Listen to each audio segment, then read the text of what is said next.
तो हाँ भाई खिलाड़ी बच्चों, कैसे हैं आप लोग? मस्त। अरे तो भाई अगला पड़ाव मिशन 111 सीरीज का जो हमारा यहां पर होने वाला था वो डिटरमिनेंट। ओहो, ओके, बहुत बढ़िया। तो स्वागत है आप सभी का फिनिक्स डिजिटल के इस प्लेटफॉर्म पर, जहां पर हम मिशन 111 की एक सीरीज चला रहे हैं जो कि हमारे जेईई 2026 वाले बच्चों को बहुत ज्यादा हेल्प कर रही है। ओके, सो धीरे धीरे मैथ्स अभी थोड़ा ठीक ठाक हो रहा है। अलजेब्रा वहां पर मुझे लगता है पूरा कंप्लीट जुगाड़ की तरफ जा रहा है।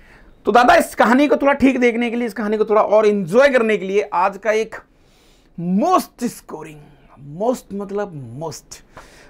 स्कोरिंग टॉपिक तुम्हारे सामने मैं डिस्कस करने जा रहा हूं। उस टॉपिक का नाम है डिटरमिनेंट। अरे मास्टर, मैंने कहा हाँ भाई, डिटरमिनेंट एंड मैट्रिसेस या फिर मैट्रिसेस एंड डिटरमिनेंट, कुछ भी कह लो भाई।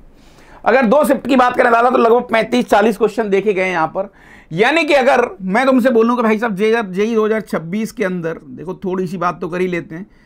जेईई 2026 के अंदर अगर इसके वेटेज की बात करें, क्या वेटेज है, तो भाई जैसे अभी लास्ट 25 की बात करें तो यहां पर इसका जो एवरेज आया है ना, वो एवरेज है भैया लगभग 1.7 के आसपास, है ना, पर शिफ्ट लगभग दोनों सेशन में लाके 20 शिफ्ट हो गई।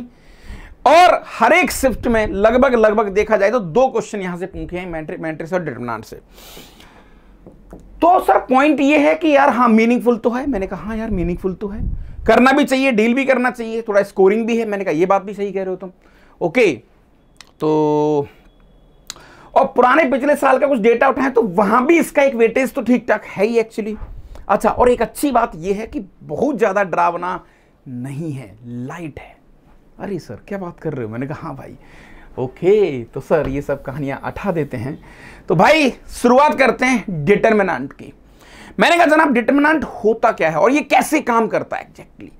सर डिटरमिनेंट देखा जाए तो एक्चुअली यहां पर एक कमेंट हम कर सकते हैं डिटरमिनेंट के साथ। डिटरमिनेंट सबसे पहले तो sir it is a value only, ये केवल एक वैल्यू है। It is a real value, it is a real value. अरे बहुत बढ़िया भैया, मैं थोड़ा सा धीरे धीरे लेके चलूंगा जुगाड़ पाने को, ताकि थोड़ा सा तुम्हें लगे कि मैथ्स अभी थोड़ा कंट्रोल में आ रहा है। राइट, हाँ जी, चलो साहब बहुत बढ़िया। सर ये कुर्सी उठानी पड़ेगी आपको, है ना? ठीक है दादा, ओके। सो अब एक बड़ा क्वेश्चन तुम्हारे दिमाग में आता होगा यार कि डिटरमिनेंट पॉइंट, ये जो वर्ड है ना, ये आया कहां से, इसका मीनिंग क्या है। मैंने कहा डिटरमिनेंट, देखो अब इसको थोड़ा समझते हैं बेटा। इसका जो ओरिजिन है ना, इसके अगर ओरिजिन की बात करें हम, इसके ओरिजिन की बात करें तो बेटा इसका जो ओरिजिन है, जब आप सिस्टम ऑफ लीनियर इक्वेशंस को डील करोगे, सिस्टम ऑफ लीनियर इक्वेशन, जब आप इनको सॉल्व कर रहे होंगे ना बेटा, इनको जब सॉल्व करते हैं तो वहां से मुझे लगता है कि इस प्रोसेस की एक, क्योंकि डिटरमिनेंट एक टूल है एक्चुअली। टूल इसको कई बार हम डेल्टा से डिनोट करते हैं, कई बार इसको हम डिटरमिनेंट कहते हैं। राइट, डेट, वो कर्जे वाला डेट नहीं भाई, ठीक है। ओके चलो साहब, ये तो ठीक है यहां तक कहानी। तो सिस्टम ऑफ लीनियर इक्वेशन क्या होता है? मैंने कहा सर थोड़ी सी 10th क्लास की बात करेंगे तो बेटा आपने कुछ चीजें जरूर देखी होंगी। जैसे 10th क्लास में आपने ये सारी चीजें जरूर सॉल्व करी होंगी। मैंने आपसे कहा कि भाई x + y which is equal to 9 दे रखा है और यहाँ पर 2x - 3y which is equal to 7/2 दिया है। और मैं तुमसे कहूँ इन दोनों को साइमल्टेनियसली सॉल्व करो। अरे याद है ना सर, कैसी बात कर रहे हो, हमने तो बहुत बढ़िया और बहुत मजेदार तरीके से इनको सॉल्व किया हुआ है। मैंने कहा अरे तो सही कह रहे हो तुम। तो जब आपने इनको सॉल्व किया बेटा, तो इनको सॉल्व करने की जो टेक्निक है, इनकी सॉल्व करने की जो टेक्निक है सर, यहां पर x की वैल्यू बहुत आसानी से निकाली जा सकती है। मैंने कहा सही कह रहे हो भाई। सर y की वैल्यू भी बहुत आसानी से निकाली जा सकती है। सर ये बात भी सही है। यहां पर बेटा इस क्वेश्चन के अंदर अननोन कितने हैं? सर इन दोनों इक्वेशंस में लीनियर क्यों बोलते हैं? लीनियर इसलिए बोलते हैं बेटा, इसमें वेरिएबल कितने हैं? सर वेरिएबल तो 2 हैं, एक तो x है एक y है। मैंने कहा बहुत बढ़िया। लीनियर इसलिए बोलते हैं बेटा x की पावर 1 है और y की पावर 1 है, यानी कि इस पूरे टर्म की जो वैल्यू है, पूरे टर्म का जो डिग्री है वो 1 है। चलो साहब बहुत बढ़िया। लेकिन सर इसमें तो बहुत सारे मेथड में 9th क्लास में पढ़े थे। मैंने कहा यार पढ़े तो थे, बहुत सारे थे सर। वो क्रॉस वाला भी था, नॉर्मल सब्स्टिट्यूशन वाला भी था, 3-4-5 मेथड पढ़े थे हमने। मैंने कहा बिल्कुल सही कह रहे हो। तो सर यहां पर अननोन कितने हैं? हाउ मेनी अननोन्स भी है? अननोन है मैंने कहा 2। इक्वेशन कितनी है? सर इक्वेशन है 2। सर 2 इक्वेशन 2 अननोन सॉल्व करना बहुत बड़ी बात नहीं है मास्टर। हे मास्टर, मैंने कहा सही कह रहे हो। प्रॉब्लम कब आएगी बेटा? सर प्रॉब्लम एक पिक्चर में तब आएगी ना, हाँ, जब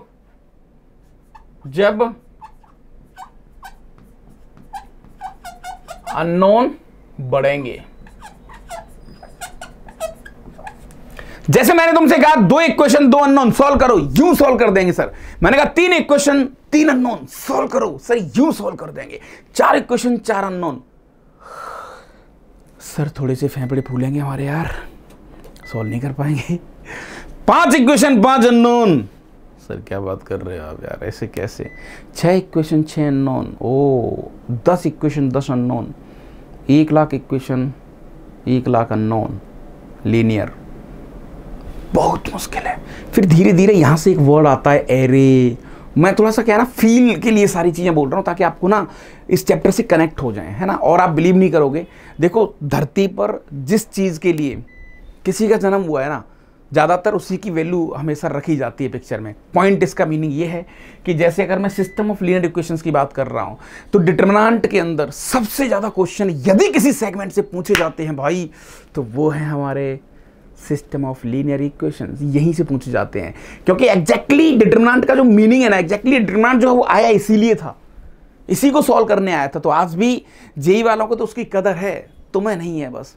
तो उसकी रिजल्ट सब कुछ है ना, बहुत प्यारे हैं, घबराने की जरूरत नहीं है, ठीक है, आसान है। यस, तो सर अननोन, हाँ, जब अननोन बढ़ेंगे तब प्रॉब्लम क्रिएट होगी। तो यस, उस प्रॉब्लम को बेटा सॉल्यूशन में कन्वर्ट करा, या उस प्रॉब्लम का सॉल्यूशन किसी ने दिया, सॉल्यूशन दिया डिटरमिनेंट ने,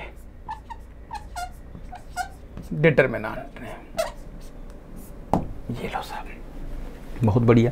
ये एक छोटा सा इंट्रो हो गया इस पूरी कहानी का कि हाँ डिटरमिनेंट कैसे काम करता है, चीजें कैसे होती हैं। चलो साहब, अब सर एक बार देख लेते हैं कि यार ये चीजें आई कैसी पिक्चर में। तो एक वर्ड आता है बेटा कॉन्करेंट लाइंस। सर ये कॉन्करेंट लाइंस क्या होता है? मैंने कहा भाई कॉन्करेंट लाइंस मतलब होता है कुछ ऐसी स्ट्रेट लाइंस, एक ऐसी straight line which passes through like this, है ना, दिस इज लाइन L1, और एक और लाइन जा रही है बेटा जिसको इंटरसेक्ट कर रही है, दिस इज लाइन L2, और एक और लाइन कुछ इस तरीके से आ रही है बेटा, मान के चलो दिस इज लाइन L3।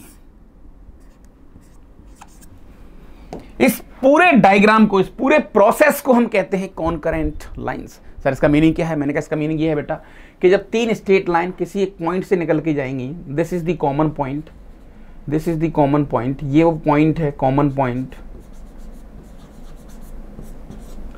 ये कॉमन पॉइंट है जहां से तीनों निकल के जा रही हैं। अच्छा, तो आप एक बार थोड़ा बताना चाहेंगे कुछ? मैंने कहा हाँ बिल्कुल बताना चाहेंगे, और यहीं से कुछ कहानी आएगी। तो लाइन L1 को मान लेते हैं बेटा A1x प्लस B1y प्लस का C1 which is equal to 0। Line L2 को मान लेते हैं बेटा हम लोग A2x प्लस का B2y और प्लस का C2 which is equal to 0। L3 को मान लेते हैं भाई अपन A3x प्लस B3y प्लस का C3 which is equal to 0। So अब मैं तुमसे कहूं बेटा कि अगर मैं तुम्हें कॉन्करेंट लाइन का एक सेट दे रहा हूं या कॉन्करेंट लाइन तुम्हारे सामने रखने की कोशिश कर रहा हूं, तो आप उसको कैसे डील करोगे? सर बहुत आसान डील कर रहे हैं यार, कैसी बात कर रहे हो आप? मैंने कहा कैसे भाई? सर देखो कोई भी 2 लाइन को साइमल्टेनियसली सॉल्व कर लेंगे। मैंने कहा हाँ यार सही कह रहे हो, इसको सॉल्व करोगे, इसको सॉल्व करोगे, ये भी सही बात है। तो यहां से कुछ एक x की वैल्यू आएगी, ठीक है, और कुछ एक y की वैल्यू आएगी। मैंने कहा बहुत बढ़िया, इन दोनों x y को यहां डालना पड़ेगा सर। यस, तो कुछ एक अजीब सा रिलेशन आ जाएगा सर, कुछ एक अजीब सा रिलेशन आएगा जो कुछ यहां पर A1 B1 C1 A2 B2 C2 A3 B3 C3 इन तरीके की चीजों में आ रहा होगा। सो बेटा डिटरमिनेंट जो वर्ड है ना, इसका मीनिंग आपको शायद यही समझ में आता है कि डिटरमिनेंट ने क्या है ना, सिस्टम ऑफ लीनियर इक्वेशंस को सॉल्व करा। सर इसको हम सॉल्व बहुत आसानी से कर लेंगे। मैंने कहा हाँ बिल्कुल आसानी सॉल्व कर लोगे। ओके, सो दादा जैसे आप इसको यहां पुट करोगे ना, तो यहां पर विल फाइंड सम रिलेशन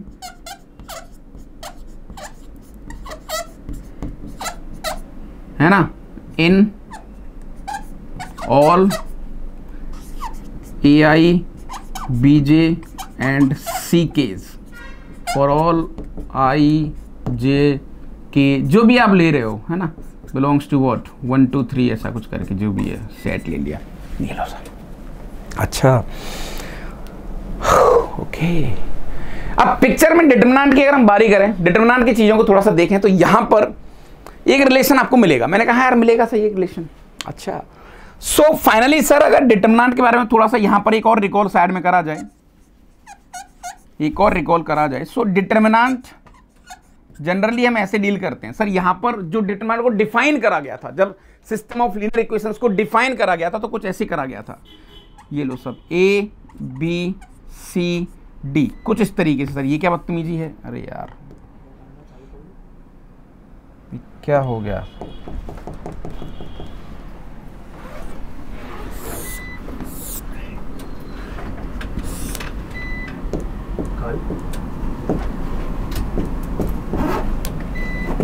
ये क्या हो गया बे,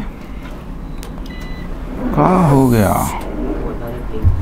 ये लो ये L1 है, ये L2 है, ये L3 है। चलो भाई तुम लिख लेना, पता नहीं कुछ इसमें ग्लिच हो गया, जो भी है। तो यहाँ पर उसको सॉल्व करोगे, मैंने कहा हाँ यार थोड़ा सा सॉल्व कर तो पढ़ना पड़ेगा। ओके ओके, तो फाइनली जब तुम उसको सॉल्व कर रहे होंगे ना बेटा, तो तुम्हारे सामने दो चीजें आएंगी, गौर से देखना आप। सबसे पहले सर मैंने जब दो इक्वेशन, दो अननोन को सॉल्व करा, तो मुझे यहां पर जो डिटरमिनेंट की वैल्यू मिली, यानी जो मुझे डेल्टा मिला, वो कुछ ऐसा मिला सर, A B और C D, ये जो भी एक वैल्यू आएगी, मैंने कहा यार सर इसको जो ऑपरेट करने का तरीका है ना, उसको ऐसे ऑपरेट करते हैं, A का मल्टीप्लाई D के साथ माइनस C का मल्टीप्लाई B के साथ। ये डिफाइन करा गया है ना, ये डिफाइन करा गया है ऑब्जर्वेशन के थ्रू। तो सर इसको लिखते हैं अपन AD माइनस का BC, ठीक है सर। तो दिस इज दी वैल्यू, ये कोई भी एक रियल वैल्यू आएगी, ये कंफर्म है। अब ये क्या होगी क्या नहीं होगी सर हमें नहीं पता, लेकिन होगी तो रियल वैल्यू। मैंने कहा सही कह रहे हो। अच्छा बेटा, इस डिटरमिनेंट को हम बोलते हैं ऑर्डर 2 डिटरमिनेंट। सर इसका मतलब, इसका ऑर्डर 2 है सर। ऑर्डर 2 बोले तो मैंने कहा भैया ऑर्डर 2 का मतलब बेटा ये है कि जैसे आपने इसको A और B लिखा, यहां पर इसको C और D लिखा, राइट, ये डिटरमिनेंट हो गया। सो बेटा इस वाली जुगाड़ को बोलते हैं हम रो। क्या बोलते हैं, रो। अरे सर बहुत अच्छी तरीके से जानते हैं, ये लो भैया दिस इज रो। सर ये भी एक रो है, मैंने कहा हाँ भैया ये भी एक रो है, ये भी सही कह रहे हो। अच्छा ऐसा है क्या सर, क्या ये भी एक कॉलम है, मैंने कहा हाँ भाई। इस पूरे प्रोसेस को अपन बोलते हैं कॉलम, कॉलम, इसको भी कॉलम बोलते हैं बेटा। चलो भाई इसको भी कॉलम बोलते हैं, ये भी बहुत बढ़िया। सो सर इसका जो ऑर्डर है, ऑर्डर बोले तो यहां पर ऑर्डर आ जाएगा सर रो, कितने रो हैं इनटू कितने कॉलम है, दैट इज द मीनिंग। ये लो, अच्छा इतना ही है। मैंने कहा यार सो कितने रो हैं कितने कॉलम है ये आपको चेक करना है, तो उसका ऑर्डर बोलते हैं। तो सर यहां पर इसका दो ऑर्डर है, दो ही रो है दो कॉलम है।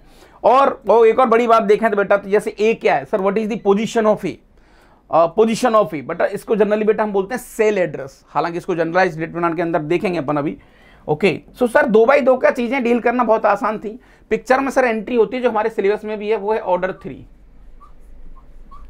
ऑर्डर 3 डिटरमिनेंट, 3 ऑर्डर की। अच्छा सर डिटरमिनेंट को तुम सॉल्व तभी कर सकते हो जहां पर रो को कॉलम के बराबर होना पड़ेगा, यानी कि sir number of row which is equal to number of column. ये लो, 2 रो 2 कॉलम, सही बात है साहब। ओके सो 3 डिटरमिनेंट का जो ऑर्डर है ना बेटा, वो पिक्चर में किसने दिया हमें, इस वाले प्रोसेस से निकल के आया वो, ठीक है, इस वाले प्रोसेस से निकल के आया। अच्छा तो जनरली यहां पर जो डेल्टा आप लिखोगे बेटा, उसको अपन ऐसे लिखेंगे, मैं थोड़ा आइडिया भी दे देता हूं आपको। So delta which is equal to, यहां पर बेटा कितनी एंट्रीज आएंगी, जैसे आपने यहां पर ले लिया like A B C D E F और ये हो गया G H और K। ये लो, अब इसको ऑपरेट कैसे करते हैं, कैसे काम करते हैं, क्या है क्या नहीं है, वो आपको बताया जाएगा। लेकिन बेटा यहाँ पर इसके रो कितने हैं सर, 3 तो रो हैं और 3 ही कॉलम है, बहुत बढ़िया। अब मैं तुमसे कहूँ बेटा what is the H, actually यहाँ पर एच क्या है सर, इसको बोलते हैं हम सेल एड्रेस। इस सेल का एड्रेस क्या है,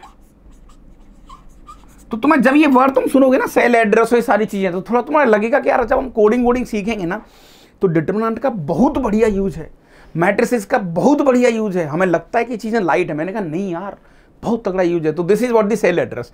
सर इस सेल का एड्रेस क्या है, मतलब मुझे दिख रहा है एच है कहां पर एग्जैक्टली, तो उसको रीड करने का एक प्रोसेस होता है एक्चुअली। मैंने कहा बताओ भाई, तो रीड करने का प्रोसेस है यहां पर सर कि ये 3rd रो में 2nd कॉलम पे है सर। देखो ये हो गया सर थर्ड रो और ये हो गया सेकंड कॉलम। तो बेटा इसका जो सेल एड्रेस को बोलेंगे हम थर्ड रो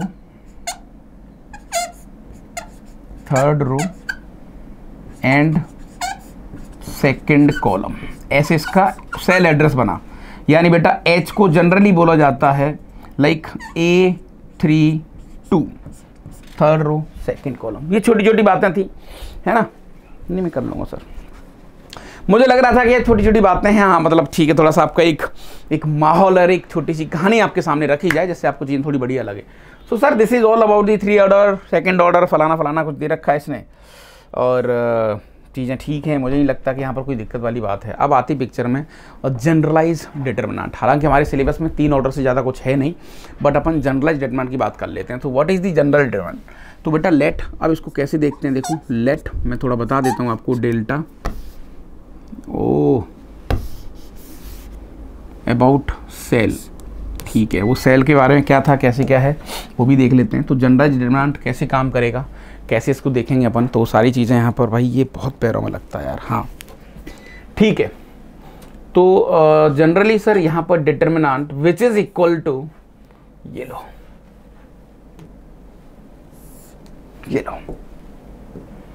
सर, ये एलिमेंट हो गया A11, ये एलिमेंट हो गया A12, ये एलिमेंट हो गया A13, बहुत बढ़िया। और ये एलिमेंट हो गया सर A1n। इसका मतलब क्या है सर? मैंने कहा भैया इसी को तो सेल एड्रेस बोलते हैं यार। A11 हो गया मतलब sir first row first column, first row second column, first row third column, first row nth column. ओ यानी सर इसमें n कॉलम है। मैंने कहा हाँ भाई बिल्कुल। तो इसका ऑर्डर क्या है सर? इसका ऑर्डर होगा n/n, यानी कि साहब ओके सर, ये भी समझ में आ गया। अच्छा भाई ओके ठीक है सर।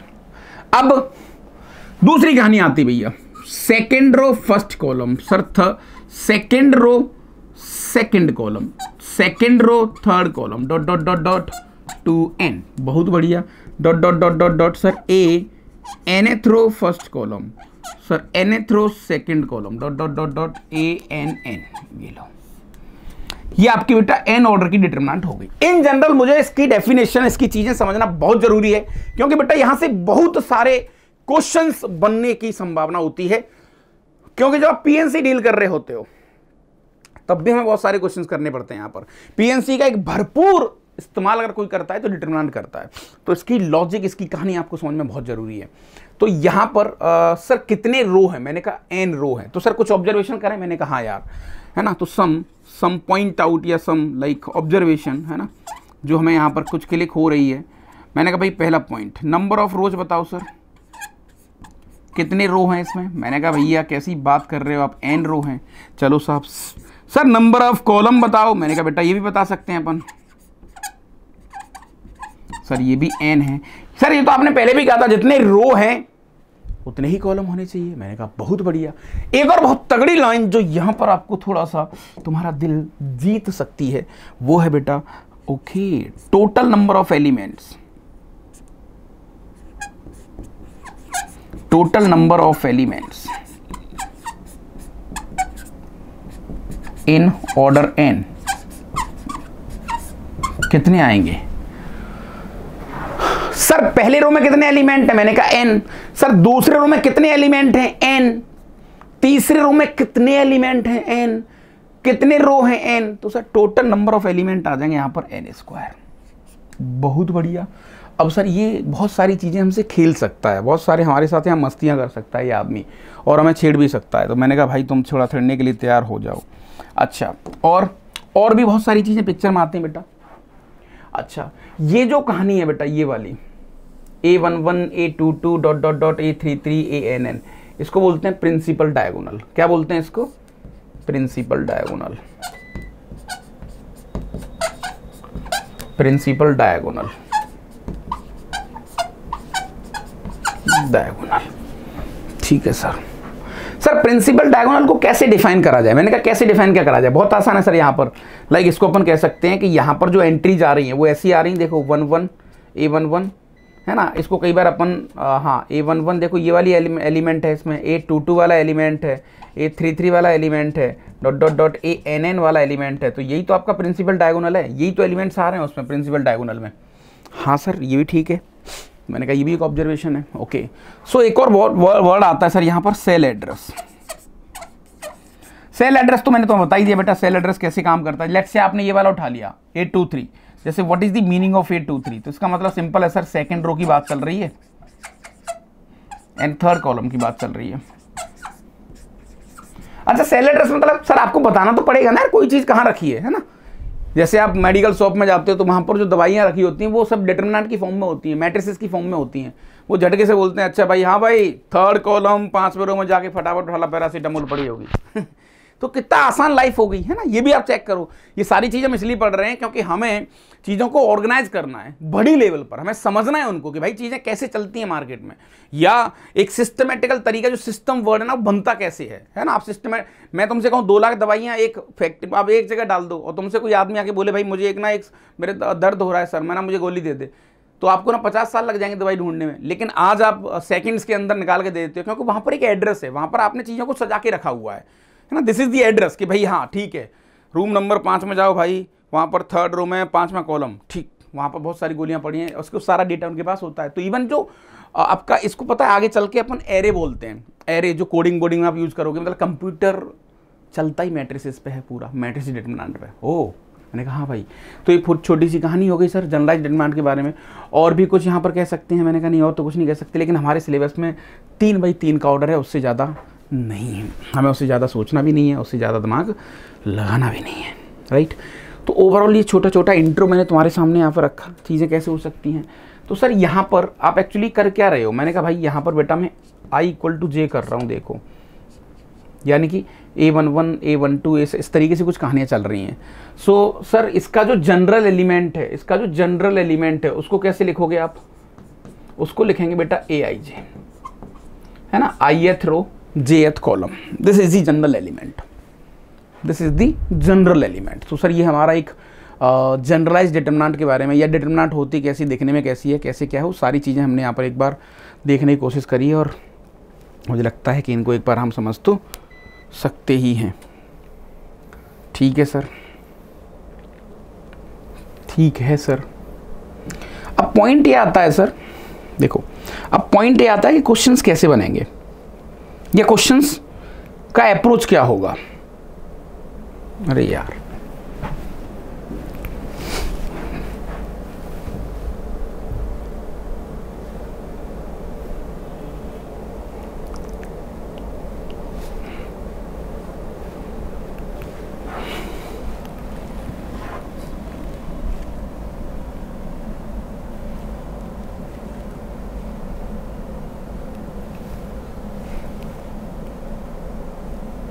क्या हो रहा है भाई, ये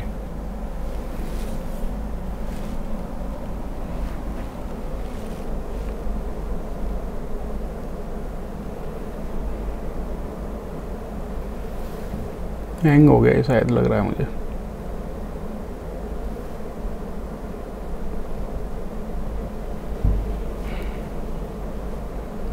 ठीक है, अब मान के चलो बेटा क्वेश्चंस बनेंगे कैसे। जब आप पिक्चर में बहुत सारी चीज़ें ऐसी लिखते हो ना, तो फिर आपको आइडिया लग जाता है कि हाँ यार आप क्वेश्चंस कैसे बन सकते हैं। जैसे बेटा मैं आपसे कहूँ एक छोटा सा क्वेश्चन अपन लेते हैं, है ना।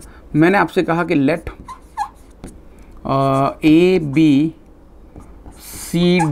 बिलोंग्स टू 1 2 3, यहाँ से आ रहे हैं and, right, delta equal to determinant of ABCD, then number of total determinant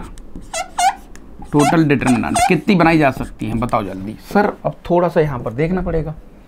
अच्छा, तो कितनी डिटर्मिनेंट्स बनाई जा सकती हैं, तो कहीं ना कहीं आपको अब आइडिया लग गया कि हाँ यार धीरे धीरे आदमी अब PNC की तरफ और उन सारी चीज़ों की तरफ मूव करने की कोशिश कर रहा है, वहाँ से चीज़ों को उठाएगा ये। हाँ तो सर यहाँ पर जैसे A के पास कितनी चॉइस है, सर एक ही जगह पर क्या क्या डाल सकते हो आप, सर एक ही जगह 1 डाल सकते हैं, 2 डाल सकते हैं, 3 डाल सकते हैं, यानी एक ही चॉइस है सर 3। मैंने कहा बहुत बढ़िया। इनटू, क्योंकि काम में कंटिन्यूटी है सर, काम मेरा बंद हुआ नहीं। B के पास कितनी चॉइस है, सर B की जगह भी 1 डाल सकते हो, 2 डाल सकते हो, 3 डाल सकते हो, तो B के पास भी 3 चॉइस, C के पास भी 3 चॉइस, D के पास भी 3 चॉइस, देखते ही देखते आपके पास 81 सर टोटल 81 डिटरमिनेंट्स बनाई जा सकती हैं इस डेटा को यूज करते हुए और इस डेटा को एंजॉय करते हुए। बोलो यहाँ तक कहानी समझ में आई कि नहीं आई? हाँ ये सही है यार सर, ये तो सही था, मसाला सही था ये।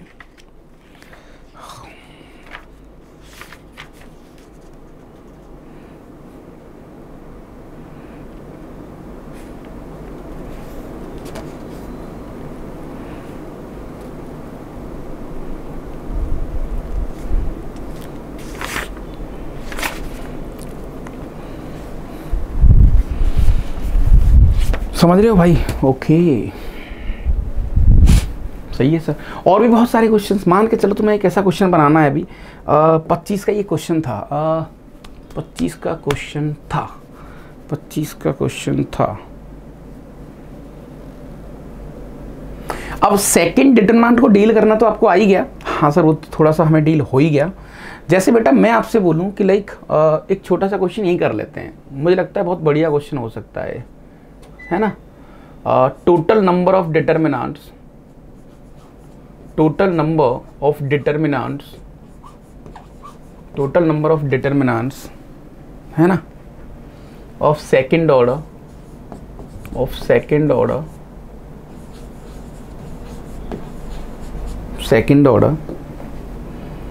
ठीक है भैया। और आपको बेटा डेल्टा दिया है कुछ इस तरीके से, ये A है, ये B है, ये C है और ये D है, ठीक है। ये डिटरमिनेंट दिया है, total number of second order है ना इज लाइक दिस इज 0 और इफ हाँ delta is 0 for A, B, C और D बिलोंग्स टू 2, 3, 6 और 9। ये लो बेटा, ये JEE 2025 का क्वेश्चन है, बहुत छोटा सा क्वेश्चन है ना। ये JEE 2025 का ही क्वेश्चन है, रिसेंट अभी आया हुआ है।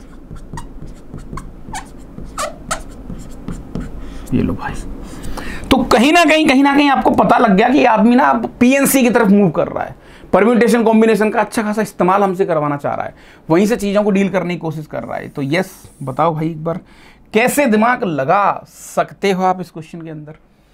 तो अल्टीमेटली सर हमें ABCD कहाँ से उठाए गए हैं? सर ABCD की वैल्यू आप 2, 3, 6, 9 ले सकते हो। मैंने कहा हाँ भैया ओके। तो सर कुल मिला के यहाँ पर कुछ ऐसा हो रहा है कि जैसे मान के चलो आपने AD का मल्टीप्लाई करा तो AD माइनस का BC शुड बी 0, ये लो साहब। या फिर ऐसा कह लो सर कि AD हमेशा BC के बराबर आना चाहिए। तो ऐसे हाउ मेनी सच कॉम्बिनेशन या हाउ मेनी सच पेयर्स, मैं A की वैल्यू क्या लूँ, B की वैल्यू क्या लूँ, C की वैल्यू क्या लूँ। जैसे आपने ये A लिखा, ये B लिखा, ये C लिखा, ये D लिखा है ना। जैसे A की वैल्यू आपने फॉर एग्जांपल 2 लिया, B की और D की वैल्यू आपने फॉर एग्जांपल 9 ले लिया, राइट। और B और C की वैल्यू आपने 3 और 6 ले ली। तो दिस इज वन कॉम्बिनेशन। देखो आप इसको सेटिस्फाई करवाएंगे तो 9 दूनी 18 और 6 18 इक्वल टू 18 आ रहा है। ऐसे बेटा कितने कॉम्बिनेशन है? ये तो पहला कॉम्बिनेशन होगा। मैंने कहा हाँ भैया। ऐसे ही सेकंड कॉम्बिनेशन बताओ, थर्ड कॉम्बिनेशन बताओ, फोर्थ बताओ, ऐसे कितने कॉम्बिनेशन है? This is the question. मैंने इसको बहुत सिंपल और सरल भाषा में आपको बताने की कोशिश करी है। अब कैसे निकालोगे आप? देखो जब क्वेश्चन आया, चीजें आई, तो ऐसा थोड़ी है कि आप उसको टूट पड़ के बिल्कुल कर ही दोगे, है ना। तो थोड़ा सा तो आपको वहाँ सोचना पड़ेगा, थोड़ा सा माइंड भी लगाना पड़ेगा। हाँ सर, तो यस अभी थोड़ा वेट करते हैं, करेंगे इसको बहुत अच्छे तरीके से। So sir this is all the determinant. PNC का यूज कर सकते हैं, चीज़ों को देख सकते हैं, और भी बहुत सारे ढेरों सारे या करोड़ों क्वेश्चन यहाँ पर बनाए जा सकते हैं। ओके सो बेटा नेक्स्ट वर्ड आता है, थोड़ा जल्दी चलते हैं स्पीड में। हाँ जी। सो बेटा नेक्स्ट वर्ड आता है माइनर। सर माइनर क्या होता है? इसको भी डिफाइन करा गया एक्चुअली। माइनर क्या होता है? Minor is a determinant of order n-1। अगर n का ऑर्डर आपका 5 है या तो 15 है, वैसे तो 3 से ज़्यादा है नहीं। माइनर इज अ डिटर्मिनेंट, ये भी एक डिटर्मिनेंट है, वो कह रहा है ये भी एक डिटर्मिनेंट है of order n-1 if order is determinant is n। सही है। अच्छा, इसको ऐसे डिफाइन करा गया बेटा, which can be founding deleting ith row and jth column. Sir ये क्या बदतमीजी है? मैंने कहा यार कोई बड़ी बात नहीं है इसको डील करना। देखो समझने की कोशिश करना थोड़ी।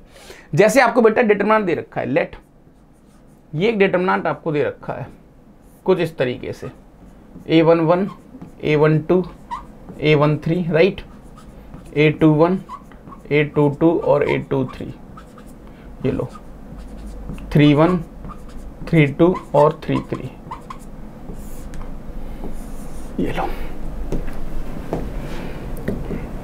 इसका ऑर्डर 3 है, तो जितने भी माइनर बनेंगे उनका ऑर्डर सबका 2 होगा। मैंने कहा सही बात है। अच्छा बेटा, वो आदमी आपसे कह रहा है कि इसका माइनर बताओ, माइनर ऑफ A32। तो उसने क्या बोला, सर जिस पे आप जिस एलिमेंट का माइनर निकाल रहे हो, है ना, उसका रो और वो कॉलम हटा दो। यानी कि सर सीधी बात है, यहां पर ना प्लस बना दो। ये लो सर, ये आइटम हट गए, ये आइटम हट गए, तो सर नई डिटर्मिनेंट हमारे पास आ गई A11, A13। मैंने कहा बहुत बढ़िया। उसके बाद आ गया सर A21 और A23, ये भी बहुत बढ़िया।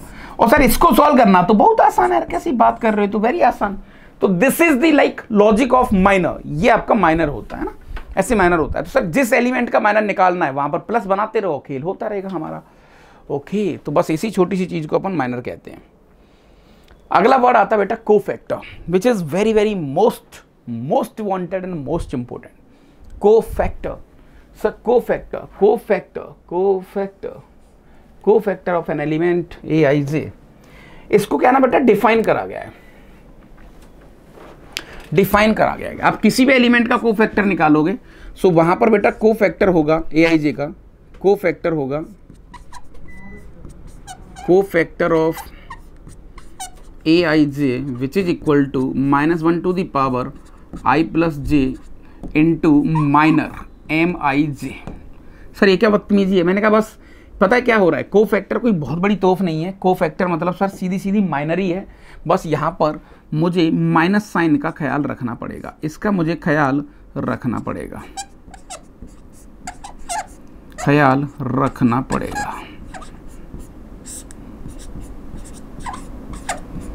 ये लो, ठीक है भाई। ओके, तो सर माइनर तो हम बहुत आसानी से निकाल सकते हैं। मैंने कहा भाई माइनर निकल गए तो वही कोफैक्टर है, समझ रहे हो आप। जब माइनर पे आप काम कर रहे हो तो वही कोफैक्टर है। सर थोड़ा नेगेटिव का तो अंतर है ही ना। मैंने कहा थोड़ा सा अंतर है। जैसे आपने बेटा कोई भी एक डिटर्मिनेंट ली, लेट्स से आपकी कोई भी एक डिटर्मिनेंट है 3/3 ऑर्डर की, राइट। तो यहां पर अच्छा कोफैक्टर को जनरली हम लोग Cij, है ना, Cij से डिनोट करते हैं। ये सब बातें तुम जानते होंगे, नहीं भी जानते होंगे तो आसान है, ठीक है भाई। ओके, सो जनरली सर क्या हुआ कि अब आपने भाई यहाँ पर चीज़ों को एक अच्छे तरीके से जाने की कोशिश करी है। मैंने कहा हाँ यार, तो यहाँ पर पहला रो दूसरा रो इस तरीके की चीज़ें आती रहेंगी। मैंने कहा भैया आती तो रहेंगी एक बार, ठीक है साहब। सो एक बार सर बता सकते हो कैसे काम होगा। मैंने कहा यार देख, यहाँ पर एलिमेंट 11 था और -1 की पावर 11 मतलब क्या, पॉजिटिव। तो सर यहाँ पर कोफैक्टर जो आएगा, माइनर जो भी आएगा पता नहीं, लेकिन सर प्लस से मल्टीप्लाई हो जाएगा उस माइनर में। क्या ये बात सही है? हाँ बात सही है सर फिर आएगा 12 मतलब सर 3 मतलब -1 की पावर और नंबर नेगेटिव आ जाएगा। सर यहाँ पर नेगेटिव, बहुत बढ़िया। सर यहाँ पर प्लस, बहुत बढ़िया, है ना। फिर यहाँ नेगेटिव, यहाँ प्लस, यहाँ नेगेटिव, यहाँ प्लस, यहाँ नेगेटिव, यहाँ प्लस। ये 3 ऑर्डर की क्या करा आपने, सर माइनर ही निकालने हैं बस मुझे इस बात का ख्याल रखना है कि यस प्लस माइनस अल्टरनेट चलाना है, दैट्स ऑल। तो सर यहाँ पर ये आपकी साइन सीट है, ये आपको याद करनी पड़ेगी, या फिर आप इसको थोड़ा फील भी कर सकते हो, राइट। ये आपकी साइन सीट है, sign sheet of cofactor. Sir इसके बगल में माइनर तो आएंगे ही। मैंने कहा हाँ भाई माइनर तो आएंगे, माइनर निकालने का तरीका तो बहुत आसान है, माइनर तो हम निकाल ही लेंगे, लेकिन सर इन साइन का मुझे थोड़ा सा ख्याल तो रखना पड़ेगा। अब बहुत सारे एग्जाम्पल, बहुत सारे क्वेश्चंस आप यहाँ पर कर सकते हो, है ना। जैसे बेटा मान के चलो आपने कोई भी एक let determinant which is equal to कोई भी एक एलिमेंट लिया 2 3 4 और 0 1 9 -1 2 और 3। ये लो साहब 3/3 की एक डिटर्मिनेंट आपने ली, यस। और मैं तुमसे क्या बताऊँ, मतलब मुझे कोफैक्टर बताओ, मुझे कोफैक्टर वाली डिटर्मिनेंट बताओ, है ना। फाइंड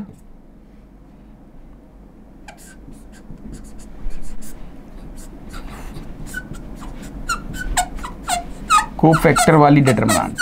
हाँ भाई कैसे निकालोगे? देखो सर सीधी सी बात है, आपने इसका माइनर निकाला, मैंने कहा हाँ माइनर निकाला, तो भाई यहाँ पर ये प्लस ये गया पूरा। सर ये ऐसे कर लेते हैं थोड़ा बताने के लिए, हो गया सर। तो 3 का मल्टीप्लाई 1 के साथ, 9 का मल्टीप्लाई 2 के साथ, तो 3 माइनस 18, 3 माइनस 18 मतलब माइनस 16। तो सर पहला एलिमेंट जो आएगा, अब क्योंकि यहाँ प्लस है तो सर माइनस 16 तो आ रहा था, मैंने कहा हाँ उसमें प्लस है तो माइनस 16 ही रहेगा। अच्छा सर अब 3 पे चलते हैं, ऐसे आपको बहुत स्पीड में खेलना है बेटा, राइट। सर 3 पे चलते हैं, मैंने कहा हाँ 3 पे आ जाओ भाई, 3 पे प्लस बनाओ, ये गया और ये गया, तो 3 का मल्टीप्लाई 0, सर ये प्लस का 9 हो गया, 9 मतलब सर यहाँ ऑलरेडी माइनस है, तो भैया ये आपका माइनस का 9 हो गया, बहुत बढ़िया। सर 4 पे चलते हैं, 4 पे गए भैया, ये लो साहब, ये बन गया प्लस, ये बन गया प्लस, 0 सर ये फिर 1 हो गया, 1 हो गया तो ऑलरेडी वहाँ प्लस है तो 1 ही रहेगा, साइन का ध्यान रखना है बस, ठीक है। 0 पे चलते हैं सर, 0 पे प्लस बनाया, ये गया और ये गया, ठीक है। 3 का मल्टीप्लाई 3, 9 माइनस का 8 दैट इज 1, 1 मतलब ऑलरेडी माइनस है, तो सर ये -1 लेना पड़ेगा मुझे। 1 पे गए सर, 1 पे गए तो भैया यहाँ पर मैंने प्लस बनाया, ये गया और ये गया। 3 का मल्टीप्लाई 2 के साथ, 3 दूनी 6 और प्लस 4 10 हो गया, 10 मतलब सर वहाँ प्लस है तो इसका मतलब 10 ही लेना पड़ेगा, राइट। ऐसे ऐसे करके बेटा आप बाकी के सारे एलिमेंट्स को भी बना सकते हो। तो दिस इज लाइक ये आपका माइनर का जुगाड़ है, और माइनर से कुछ चीज़ों को आप ऐसे देख सकते हो। बोलो भाई यहाँ तक बात बनी कि नहीं बनी? हाँ जी महाराज।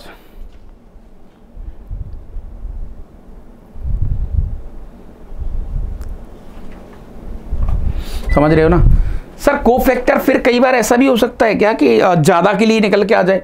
मैंने कहा यार हाँ ज़्यादा के लिए भी हो सकता है। जैसे मान के चलो आपने कई बार एक एग्जांपल ले लिया, आपने कुछ एक ऐसा एग्जांपल लिया कि लाइक आपने यहाँ पर जो डिटर्मिनेंट लिए वो कुछ और बड़ी सी ली है, जैसे आपने 4/4 के लिए 2 3 4 5, राइट। 5 को थोड़ा दूर ले लेते हैं, हाँ जी ये 5 हो गया, ये 0 1 1 0 है ना, -1 -2 -3 और 0, ये 5 हो गया, ये 9 हो गया, ये 11 हो गया और ये 13 हो गया। ये लो साहब, ये लो सर। यहां पर वैसे तो सर 4/4 का ऑर्डर हमारे सिलेबस में नहीं है, लेकिन फिर भी यदि वो हमसे कुछ पूछता है और उसने कहा कि भैया हमें इसका कोफैक्टर बताओ, इस एलिमेंट का -3 का कोफैक्टर बताओ, क्वेश्चन ये है बेटा, है ना, फाइंड कोफैक्टर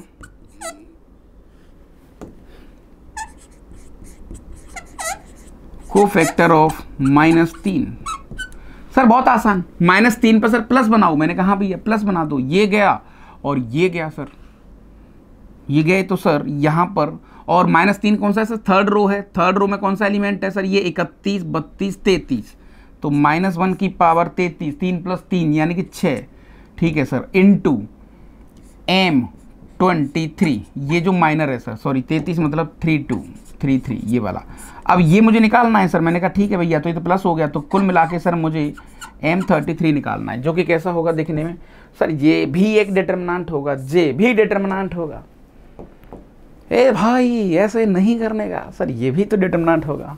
मैंने कहा हाँ भाई, तो इस पे बना दो प्लस, ये गया और ये गया, तो साहब यहाँ पर आ गया 2 3 और ये 5, ये आ गया 0 1 और 0, ये आ गया 5 9 और 13। सर ये तो 3/3 की डिटर्मिनेंट है, मैंने कहा इसको सॉल्व करना तो आता ही है, हमें नहीं आता तो बता दिया जाएगा। तो बस ऐसे करके आप मल्टी ऑर्डर के लिए भी चीज़ों को यहाँ पर देख सकते हो। ठीक है भाई दादा, यहाँ तक बोलो महाराज? हाँ सर लॉजिकली तो ठीक है कहानी। अब ये मुझे लगता है सारा हमने इंट्रो किया और बहुत सारे क्वेश्चंस करे। अब पिक्चर में मेन एंट्री होती है एक बढ़िया से आइटम और बहुत खतरनाक सी कहानी की, उस कहानी को यहाँ पर हम थोड़ा सा देखते हैं। That is value of determinant, और we can say how we are going to operate, है ना, दिस लाइक वो जो हमें एक डिटर्मिनेंट दे रखा था ना, उसको ऑपरेट कैसे करते हैं, उसका ऑपरेशंस क्या हैं, क्या चीज़ें हैं, कौन सी ऐसी बातें जो मज़ेदार हैं। यहीं से बहुत सारी प्रॉपर्टीज़ निकलेंगी, यहीं से बहुत सारी चीज़ें निकलेंगी, और जो कि अपने आप में ठीक होंगी, मज़ेदार होंगी, स्वादिष्ट होंगी, है ना। तो एक छोटा सा एक ब्रेक लेते हैं, फिर अपन कंटिन्यू करते हैं यहाँ से। ठीक है भाई, तो भैया पॉइंट ये है कि अब यार डिटर्मिनेंट की वैल्यू की बात कर लेते हैं। तो डिटर्मिनेंट को जो डिफाइन करा गया ना यार, मतलब ये डेफिनेशन जो तुम्हारे सामने मैंने लिखी है, इसको तुम बहुत अच्छे तरीके से याद कर लेना यार और समझ लेना, क्योंकि बहुत सारी प्रॉपर्टीज़, बहुत सारी चीज़ें, जो भी कुछ आप करोगे ना यार, वो सब इसके ऊपर निर्भर करेगा। और ये अगर तुम्हारी जुबान पर आ गया जनाब, तो डिटर्मिनेंट में मुझे लगता है तुम्हें बहुत ज़्यादा कुछ टफ लगेगा नहीं, क्योंकि सब कुछ इसी से निकला हुआ है।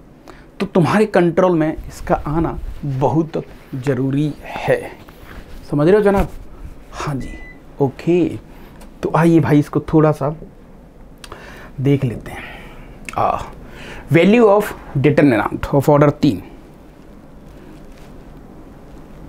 ऑर्डर 3 हो, ऑर्डर n हो, कोई फर्क नहीं पड़ता, सबके लिए काम करेगा। बट क्योंकि हमारे सिलेबस में थर्ड ऑर्डर है तो उससे ज़्यादा हम लोग जो सोचते नहीं यार, है ना, उससे ज़्यादा क्यों ही सोचें जब उतना ही काम है। तो भैया यहाँ पर पॉइंट इसने बोला है sum of product of each element of any 2 row या कॉलम विद इट्स कोफैक्टर, 2 नहीं, यहां पर ये वाला 2 आएगा शायद, है ना, 2 row with its cofactor is known as the value of determinant. Sir कोई बहुत बड़ी बात नहीं है, मैं तुम्हारे सामने कुछ चीजें रखता हूं यहां पर। जैसे बेटा ये जो वर्डिंग है ना, ये वर्डिंग को मुझे समझना बहुत जरूरी है भाई। इसको जब तक समझेंगे नहीं अपन तब तक हम प्रॉपर्टीज को डील नहीं कर पाएंगे, हमें रटना पड़ेगा। और मैं चाहता हूं कि मैथमेटिक्स को कम से कम रटा तो ना जाए यार, ना रटने वाला है ही नहीं मसाला ये। ओके, सो सर यहां पर आपने कोई भी एक डेल्टा लिया कुछ इस तरीके से, मैंने कहा ये लो A11, A12, A13, ठीक है साहब, A21, A22 और A23, चलो बहुत बढ़िया। फिर आता है भैया A31, A32 और A33 determinant. Then how we operate this, पर इसको ऑपरेट कैसे करेंगे, इसकी वैल्यू निकालेंगे कैसे? सर मैं तो याद है वो निकालते थे कुछ, मैं तो ऐसा कुछ करते थे। मैंने कहा हाँ मुझे पता है तुम क्या करते हो।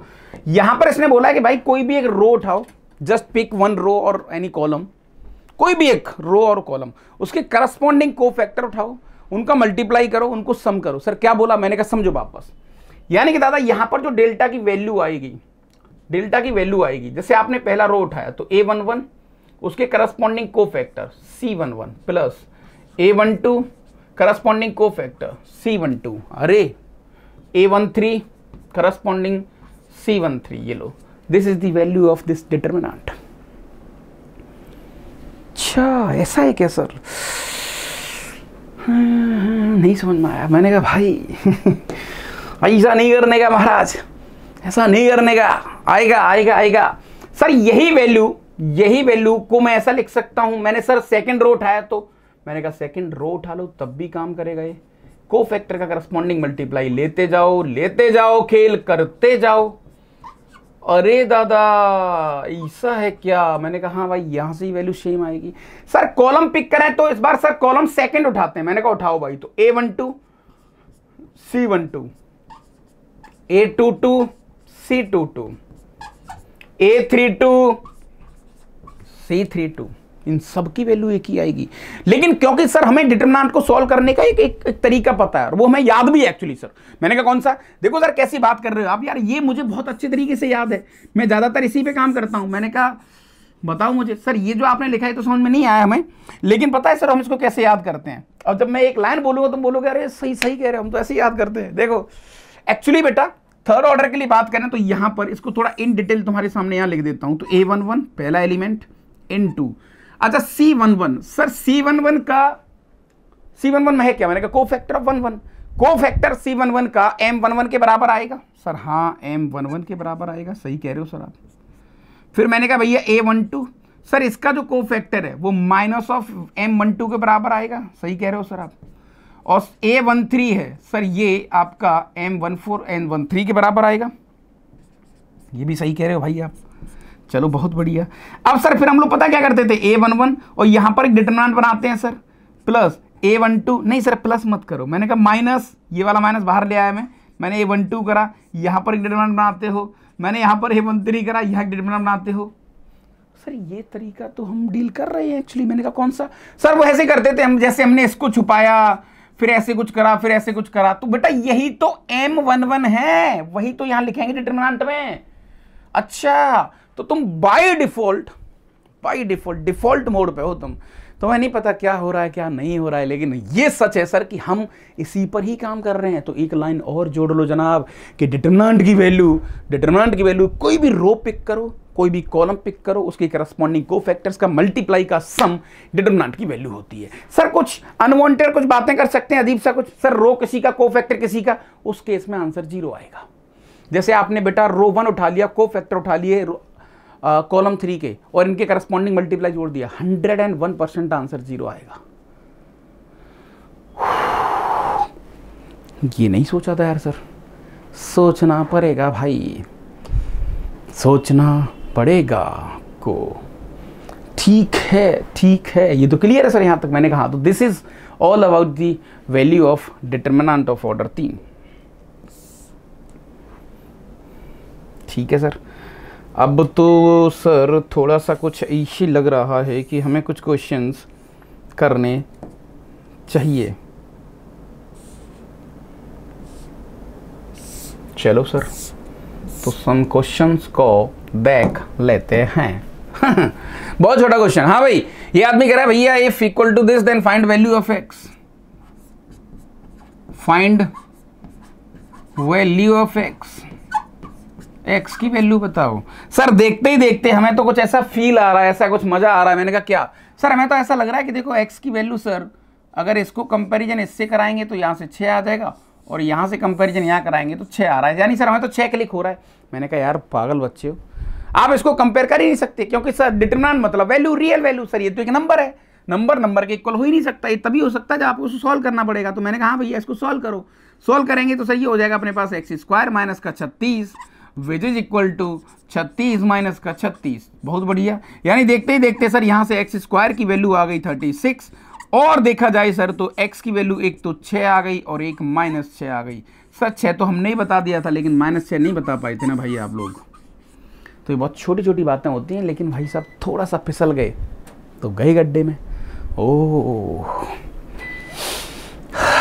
क्लिक हो रहा है सर, अब कुछ बातें बन रही हैं। मैंने कहा ठीक है भाई चलो नेक्स्ट।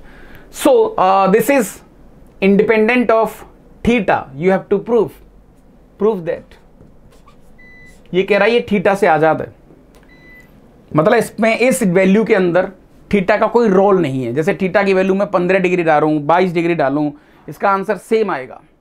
18 डिग्री डालूं सेम आएगा। This is the independent of theta. तो सर थर्ड ऑर्डर को हम जो डील करते हैं हमारे दिमाग में, हमारे जहन में जो है, मैंने कहा भैया ऐसे करते हो एक्स, ये लो यहाँ पर सर प्लस बनाया तो डिटरमिनेंट आएगी सर यहाँ पर माइनस का एक्स, ये 1 और ये 1 और ये एक्स। ठीक है सर, फिर बीच में लगाते हैं माइनस, यानी यहाँ करते हैं साइन थीटा। मैं तो वही बता देता हूँ जो तुमने याद करा हुआ है, क्योंकि हाँ अनवांटेड चीज़ें थोड़ी सी मैं आपको बताऊंगा नहीं अभी, बट इतना याद रख लो कि जो मैंने एक्चुअल डेफिनेशन बताई थी वो बहुत मीनिंगफुल है, क्योंकि बहुत सारी प्रॉपर्टी उसके ऊपर निकल के आएंगी। यहाँ पर सर माइनस साइन थीटा हो गया, मैंने कहा भैया ये 1 हो गया, बहुत बढ़िया। ये कॉस थीटा हो गया, ठीक है साहब, और ये आपका एक्स हो गया, ये भी बहुत बढ़िया। सर यहाँ पर ये प्लस का कॉस थीटा आ गया, ओके सर ये मसाला गया, माइनस का साइन थीटा और एक्स हो गया, माइनस का एक्स हो गया, और ये कॉस थीटा हो गया, और ये आपका 1 हो गया। इसको सॉल्व करें, मैंने कहा थोड़ा सॉल्व कर लेते हैं, है ना, फिर प्रॉपर्टी जो भी कुछ होगा वो देख लेंगे अपन। तो एक्स सर ये आ गया माइनस का एक्स स्क्वायर माइनस का 1, सर माइनस का साइन थीटा, ऑपरेशन लगाना भैया फटाफट, minus x sine theta minus का कॉस थीटा प्लस का कॉस थीटा माइनस का साइन थीटा प्लस का एक्स कॉस थीटा, ये लो माइनस का एक्स क्यूब माइनस का एक्स, है ना, प्लस का एक्स साइन स्क्वायर थीटा, ठीक है सर, प्लस का sine theta cos theta, multiply कर रहे हैं अपन फटाफट, ठीक है भाई, माइनस का sine theta cos theta, okay, और प्लस का एक्स कॉस स्क्वायर थीटा, बहुत बढ़िया। सर ये वाला आइटम इससे गया, हाँ सही है, बिल्कुल सर। मैंने कहा भैया यहाँ से x कॉमन ले लो। अरे दादा कैसी बात कर रहे हो? मैंने कहा हाँ भैया x कॉमन ले लो। तो sir sine square plus cos square तो 1 हो गया, और जो x कॉमन लिया उसके x कॉमन से सर ये माइनस x कट गया, यानी इस पूरी डिटरमिनेंट का आंसर माइनस का x की पावर 3 आ रहा है। यानी कि सर कुल मिला के मुझे थीटा से कोई लेना देना है ही नहीं। इसका जो भी आंसर आएगा भाई अपन कह सकते हैं कि इसकी वैल्यू आएगी माइनस का एक्स क्यूब। सर तुम थीटा कुछ भी लो, लेते रहो, क्या हो गया। तो this is the independent of theta. तो डिटरमिनेंट के अंदर अगर तुम्हें ये प्रोसेस पता है तो ये प्रोसेस बहुत तेज और बहुत स्पीड से आपको आना चाहिए, तभी आपकी थोड़ी सी कहानी यहाँ पर सेट हो पाएगी। ठीक है दादा, चलो ये एक IIT JEE का क्वेश्चन है, छोटा सा देखते हैं कैसे इसको डील करते हो तुम, और क्या है तुम्हारे दिमाग में कुछ चीज़ें उसको भी चेक कर लेते हैं। So if ABC are not equal, ABC equal नहीं है, ठीक है साहब, वो कह रहा है डेल्टा का जो साइन है यहाँ पर वो कैसा आएगा, पॉजिटिव आएगा, 0 आएगा, 6 आएगा या माइनस या नेगेटिव आएगा। तो सर अभी हाल फिलहाल के लिए तो हम ऐसे ही सॉल्व करेंगे जैसे पता है हमें। मैंने कहा यार जैसे पता है वैसे ही सॉल्व कर लो। तो भैया ये हो गया a और ब्रैकेट के अंदर सर ये bc माइनस ए स्क्वायर, मैंने कहा बहुत बढ़िया, bc माइनस का ए स्क्वायर, ये माइनस का b हो गया, ठीक है सर ये गया तो b स्क्वायर माइनस का ac, चलो बहुत बढ़िया, b स्क्वायर माइनस का ac प्लस का c आ गया, ये गया और ये गया, तो ab माइनस सी स्क्वायर, ab माइनस का सी स्क्वायर, ठीक है। अच्छा अब देखते ही देखते सर ये abc हो गया, ठीक है, माइनस का a क्यूब हो गया, माइनस का b क्यूब हो गया, राइट, और प्लस का ये भी abc आ गया और प्लस का abc आ गया, माइनस का c क्यूब आ गया। सर ये तो थोड़ा सा कुछ ठीक बन गया यार। एक का बना भाई, ये 3abc माइनस का a क्यूब माइनस का b क्यूब माइनस का c क्यूब, ऐसा कुछ बन गया। अब ये जो वैल्यू है ये वैल्यू क्या है, ओ ई वैल्यू का है बे सर, ई वैल्यू तो थोड़ा गड़बड़ लग रहा है, तो तुम बताओ ई वैल्यू है का सर, क्योंकि हम जानते हैं एक बहुत प्यारा सा रिजल्ट। सर एबीसी को लेट कर लो ना यार, इतना क्यों दिमाग लगा रहे हो बेटा। मैंने कहा रुक जाओ, इतनी ऊर्जा और इतनी जवानी ठीक नहीं है अभी थोड़ा सा तुम्हें और जीना है भाई लोगों के लिए, अभी से तोड़ना सही नहीं है। सर लेट कर लेते हैं, लेट करना कई बार बहुत नुकसानदायक होता है, तो इसका प्रोसेस जानना बहुत ज़रूरी है। आईआईटी प्रोसेस की लड़ाई है, नहीं ऐसा थोड़ी है कि अपन कुछ यहाँ पर टिक लगा रहे हैं, तुक्के वाला गेम नहीं सर, क्योंकि हम जानते हैं, वी नो एक्चुअली, हम बहुत अच्छे तरीके से जानते हैं सिंस लाइक वॉच कि एक रिजल्ट हमने कभी ना कभी पढ़ा हुआ है सर, ए क्यूब प्लस बी क्यूब, मैंने कहा सही बात है, प्लस का सी क्यूब, ये भी ठीक है, माइनस का 3abc। सर ये रिजल्ट बहुत पॉपुलर भी है और सब लोग इसको करवाते हैं। मैंने कहा हाँ, तो ये रिजल्ट तुमने बेटा कभी ना कभी देखा हुआ है। इसको ऐसे लिखते हैं अपन, a square plus b square plus c square minus का ab माइनस का ca माइनस का ac, ठीक है सर, सॉरी ab bc हाँ bc ab bc c है, ठीक है सर। और एक और बात सर, इसको बड़ी चालाकी से कई लोग कई जगह पर कई किताबों के अंदर कई लोगों के दिमाग के अंदर कुछ ऐसा देखा गया है। मैंने कहा भाई क्या देखा गया है सर, ऐसा देखा गया है कि इसको हाफ कर देते हैं और यहाँ पर ये a माइनस बी का होल स्क्वायर हो जाएगा, प्लस का b माइनस सी का होल स्क्वायर हो जाएगा, प्लस का c माइनस ए का होल स्क्वायर हो जाएगा। सर इसको एक ब्रैकेट में लिख लेते हैं, रिवीजन या रिकॉल। हे भाई रिकॉल, अरे सर अब क्या करें भाई, सर कैसी बात कर रहे हो आप। सर इसकी वैल्यू आ गई माइनस का हाफ, अगर नीचे वाली क्वांटिटी को पकड़ना है तो सर ये a माइनस बी का होल स्क्वायर, मैंने कहा बहुत बढ़िया भाई, प्लस का b माइनस सी का होल स्क्वायर, बहुत बढ़िया, प्लस का c माइनस ए का होल स्क्वायर, बहुत बढ़िया। ये लो साहब, सर क्योंकि एबीसी डिफरेंट है तो sir this is positive positive positive, बाहर नेगेटिव है तो ओवरऑल आंसर आ गया नेगेटिव। बहुत प्यारा सा क्वेश्चन था, D option, D for DST। बोलो भाई यहाँ तक आपकी बात बनी क्या दादा, यहाँ तक जल्दी बताओ रे, जल्दी बताओ रे। हाँ सही कह रहे हो सर, आप सही कह रहे हो। एक और क्वेश्चन, आप सारे क्वेश्चन आपको जल्दी जल्दी स्पीड में करने हैं, ठीक है दादा। सो डेल्टा दे रखा है आपको 1a square cos p minus d into x something something something. Delta does not depend on p, delta does not depend on p and d, किस किस पे डिपेंड नहीं कर रहा है ये आपको यहाँ पर पता लगाना है। तो भाई दिमाग के घोड़े दौड़ाते हुए मुझे बताओ कि आप इसको कैसे पता लगा सकते हो, राइट। ओके तो सर सॉल्व ही करना है, मैंने कहा हाँ यार सॉल्व ही करना है, और तो क्या है। सो डेल्टा सर अभी स्टैंडर्ड वाले से कर लेते हैं हाल फिलहाल, प्रॉपर्टी हमारे आसपास अभी है नहीं और उनका मुझे लगता है कि अभी यूज मैंने तो बताया भी नहीं है, तो अभी के लिए ज़्यादा इसको लाइट मोड पर ही लेके चलते हैं और वहाँ से कुछ चीज़ों को निकालने की कोशिश करते हैं। सर 1 ये हो गया cos px into sine p plus d into x, ठीक है सर ये भी बहुत बढ़िया, माइनस का sine px into cos p plus d into x, एक ब्रैकेट हो गया कंप्लीट। चलो साहब, कुछ तो सही हुआ। दूसरा आता है सर माइनस ए, उसको यहाँ लिख लेते हैं। अब सर यहाँ बनाओ फटाफट प्लस। तो सर जैसे ही प्लस बनाएंगे तो सर ये आ गया साइन